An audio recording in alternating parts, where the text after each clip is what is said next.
Hey guys, my name is Nana and welcome to my haven.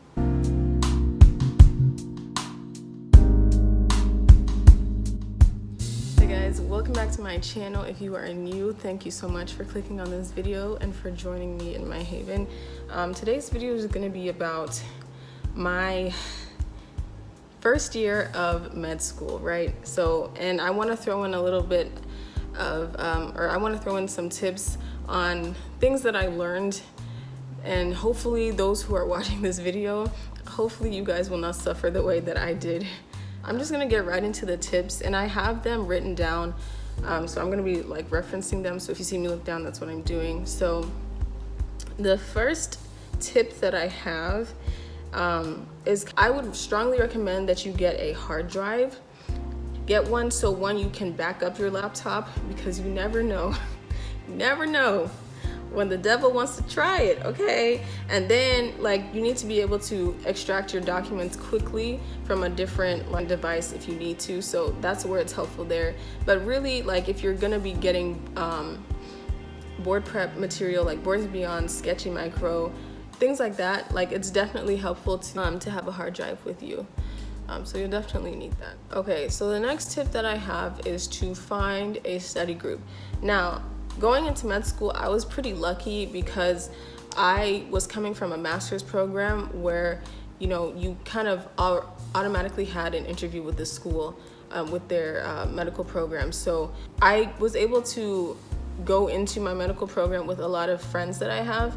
And so I already kind of had a study group already formed when I came in. Now your study group doesn't have to be big, and I wouldn't recommend that it should be big, especially when it comes closer to the exam.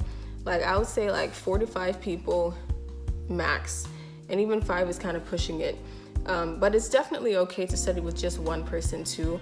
It's just good to kind of bounce ideas off of each other, because you could be thinking about something one way, but you never really know if you know something unless you're asked a question about it. So I would really recommend getting a study group. And a lot of people say, oh, you should find a study group early on. I mean, yes, but you also want to make sure you jive well with those people. So I would say give yourself that time to kind of, scope people out and see who you can really connect with and learn well with.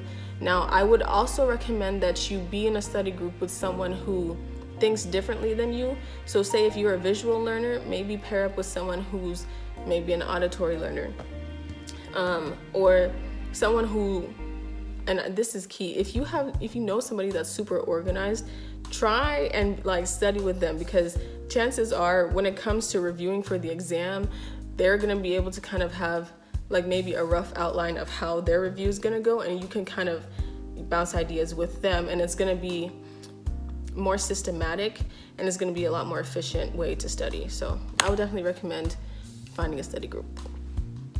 So I would say some of the reasons why I was struggling so much in my first year was because of lack of sleep. I am a night owl.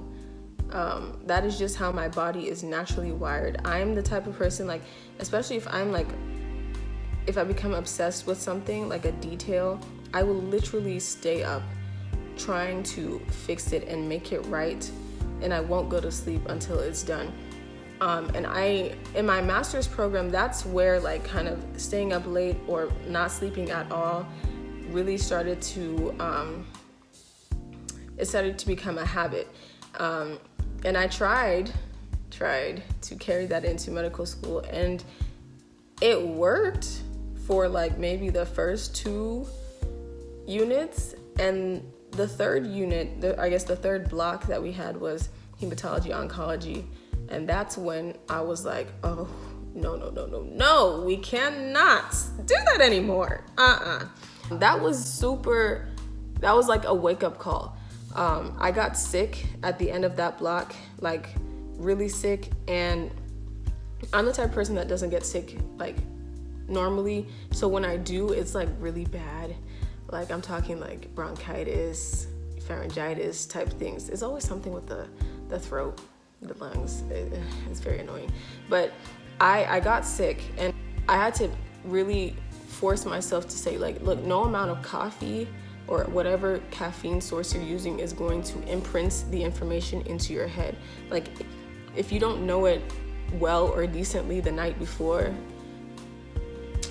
chances are you're not going to know it well by the time the exam rolls around the next day. Now, there are some people where that, last, couple hours that you're staying up is crucial. Like, that's when things are really, really solidified in your head. However, I don't know, somewhere along the way, it just didn't work for me. So if I'm gonna give advice to anyone like coming into med school or any professional school, I would say make sure you were getting enough sleep. I really have made it a goal to get at least 6 to 7 hours of sleep, which is a massive improvement for me because I was sometimes sleeping 3 to 4 hours max. And some people do that on a normal basis and they're fine. But I learned that my body, we can't do that anymore.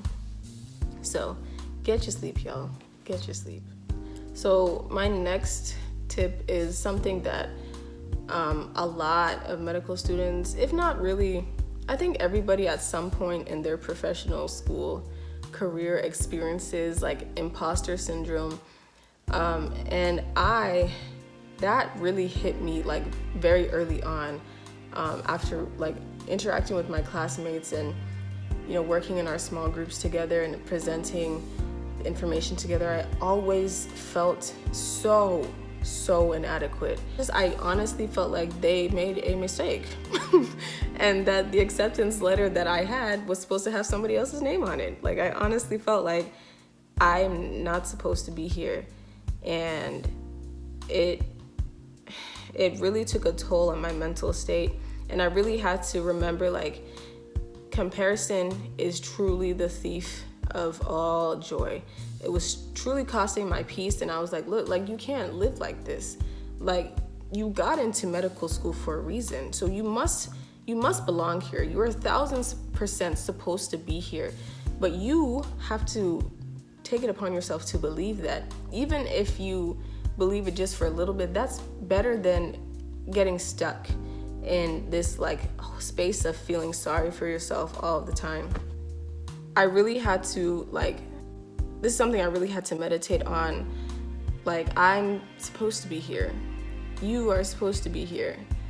They wouldn't have picked you if you weren't. There were thousands of other applicants that applied to this school, but they chose you.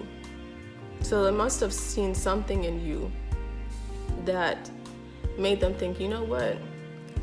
They're gonna rock it in this school. So you kind of have to take it upon yourself to believe that. And that is a lot, that's easier said than done. And my advice for those of you who may be struggling right now is to take it one day at a time. Because it's very easy to get caught up in, dang, I have all this stuff to do.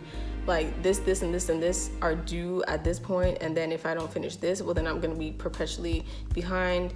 And then it's well, what is the point of even trying? Once you get to the point where you're well, you know what? What's the point? I should just drop it right now. That's when you need to really reevaluate. Okay, remember, why am I doing this? What is my why? And so really focusing on that has changed my perspective on things, because I'm not doing this to please anybody else. I'm doing this because I genuinely feel called to medicine, and I feel like I have something to give in this field, and it's gonna be great. I just have to tap into that mindset and make sure that I keep it and I hold on to it tight, because it's very easy to forget and to let comparison rule your life. So going along in that same vein, another tip that I have is to take care of your mental health. We as healthcare professional students and healthcare professionals are so engrossed in our learning to make sure that we can take care of other people that we easily forget to take care of ourselves. And one thing that was really hurting me is whenever I would be frustrated, I wouldn't necessarily like talk to anybody about it. I would just kind of like be sitting there like in my feelings by myself, and I would let things like bottle up, and I wouldn't talk about it. Like I wouldn't let it out or release it some way. Sometimes like talking about it is just not for everybody, but like I wouldn't release it in any way, shape, or form. So I would get like really frustrated, super stressed, and then I would just like lash out at people. So y'all, I know I've like lashed out at some of my friends, and if you're watching this, I love y'all. I'm sorry. But and it took me a minute to say like, oh dang, like why are you like so angry? Why are you mad? Some of the things that I guess some people have recommended to me are to, you know, let off some steam either through exercise or like actually calling somebody or talking to somebody in person about what it is you're going through. Once you release it, you can start to make a game plan on what to do moving forward. Because again, like it's so easy to kind of get stuck in those feelings of like self-doubt and just being sad and depressed all the time. But like if you're in med school, you honestly don't have time to waste, right? And you're doing yourself a huge disservice in keeping things locked up inside when you could release it, get some help, and move forward so that you can continue to put your best efforts into your studies. Now, that's not to minimize feeling depressed and feeling sad. Definitely feel those things. Make sure that you still are able to feel those things and you don't become so immune to emotions, because when you're dealing with patients, you need to be able to empathize with them. But I'm just saying that I don't want anybody to get stuck in that mental state of just despair, you know? I think that our mental health is it's a very underrated thing, and a lot of cultures don't like to talk about it, especially like African cultures. It's not really something that we talk about enough, and mental health is huge in everybody's culture. It's not just Africans. So I think that especially as healthcare professional students, it's important to figure out coping mechanisms now that are realistic to us, so that in the future when we're dealing with things that are we never thought we would deal with, it's important to be able to recognize like, hey, like this really shook me up. I need to talk about it, or I need to release it in some way. So definitely don't keep your frustrations inside. Definitely release it in some way, shape, or form, because it's only going to be holding you back. Don't forget about your hobbies. Now, the things that you enjoy doing before medical school, don't just say, oh, I'm in medical school, I don't have time. I don't have time to do anything fun. My life is to study and to study only. That is going to drive you mentally, emotionally, and physically insane. You need to have some sort of outlet to express yourself in a way that's not concerning your textbooks. And so, like for me, music and dancing have always been like huge parts of my life. And so I definitely try to make sure that I'm still practicing my viola when I can, or, you know, singing in the church choir is like big for me too. Like things like that, things that genuinely make you happy and excited and you just feel good about doing it. Make sure you're still implementing those things at least once a week. Like don't go a week without doing something fun.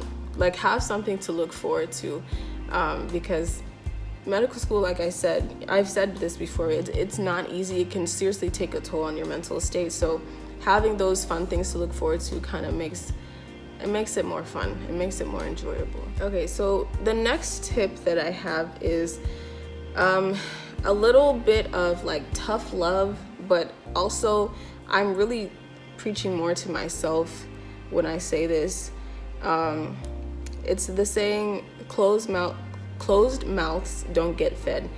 Now, I am a very introverted person, and I talked about this in my last vlog of how I'm working to kind of find my voice and learning like when and how to use it effectively, because I can be loud, right? But I don't know, I feel some type of way when like there's a lot of loud people talking at once. Like I feel like I need to wait and be polite before I just say what I want to say. And usually I have things to say, but let's say we're having a discussion concerning a case.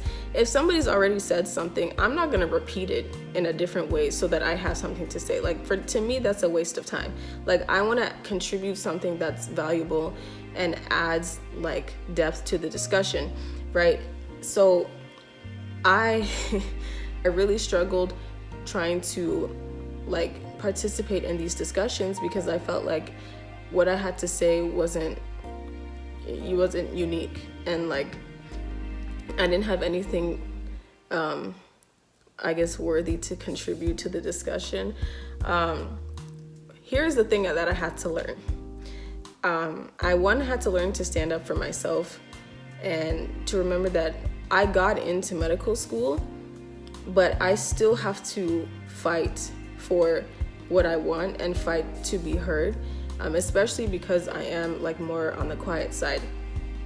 And so it's been kind of a journey, and honestly, like where I am now versus where I was like the first block is a testimony in itself. I feel like I've grown like leaps and bounds. I know now that if I want something, I need to be able to speak up about it and speak up to where I'm heard by everybody.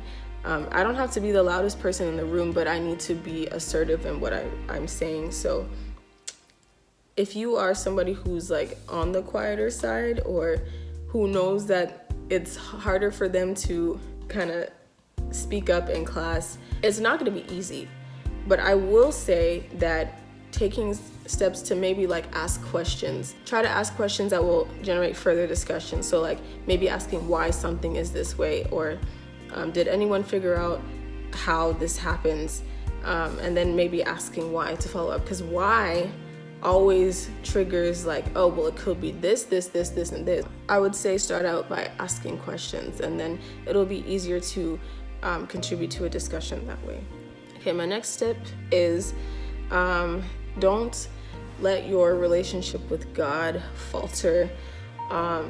Definitely stay prayed up. This is the time where your faith is going to be the backbone of your of really everything, because there's gonna be a point where you feel like so overwhelmed and you don't know where to turn to. And I'm not saying that, once you pray, everything's gonna be better, but there's something to be said about staying prayed up, staying in the Word. It gives you so much peace. Even when things are extremely chaotic and there's just a cacophony of things being thrown at you, like you will still remain centered and say like, yes, you know what, things are wild now right now, but I still have a living God who never forsakes his children. So definitely don't forget about your quiet time. Don't forget about staying in the Word, staying prayed up. And it's really cool if you can find somebody to maybe like to find somewhere that can keep you accountable in that. Like I know me and my friends in my study group, like we like before exams we would pray before we went in, or we would just like say encouraging things just to make sure that even though things are going hard, we still like stayed in the same mindset. So I would say don't forget about your relationship with God. I'm not trying to scare y'all or anything, but I would buy First Aid, the book. I would buy it. Now, you don't have to use it every day, but I will say that if you want to preview something or if you want to review something, First Aid is really good about giving you the high yield facts. And if you can make sure you know those, then I think your exams, it'll be easier to kind of figure out like what you really need to know for your exams and what you really need to know for boards, because sometimes though they will overlap for the most part, there are some things that you might not cover in class, so, and they might be in your first aid book. So definitely don't be scared to buy first aid. There are other board prep companies, like I said, Sketchy Micro, Sketchy Farm, Boards and Beyond, Osmosis, like things like that. Those are really helpful. UWorld, Firecracker, those are super helpful. However, if you have access to an upperclassman's account, that's clutch. But if you don't have access to those things, like Boards and Beyond, like they have video files that you can get from upperclassmen instead of going out and buying it. So the point of this is, please, if you know someone that has it, don't go and buy it. That right there is a waste of money. And so this is where getting a hard drive comes into play. Also, my school provides us with like Kaplan board questions to practice with, and a trick and tip that I learned from an upperclassman is to try and do at least 10 questions per day. And that's really it kind of can serve as like a warm-up before you start studying, just to see like, you know, if you're really understanding the material. And this way, like, you are technically starting your board prep by doing board style questions. So when you actually go into dedicated studying time for boards, you're not sitting there scrambling trying to figure out how to take the test. You're just going to be reviewing and then doing practice problems, so you are seeing the material multiple times. Okay guys, so that's all the tips that I have for you guys. If you have any questions, please feel free to comment down below, and I'll do my very best to get back to them, or to get back to your questions in a timely manner. Or I'm gonna have my email linked down below if you want to email me as well, or you can also DM me on Instagram if you would like to do that. Thank you guys so much for watching, and I will see you guys in the next one. Bye.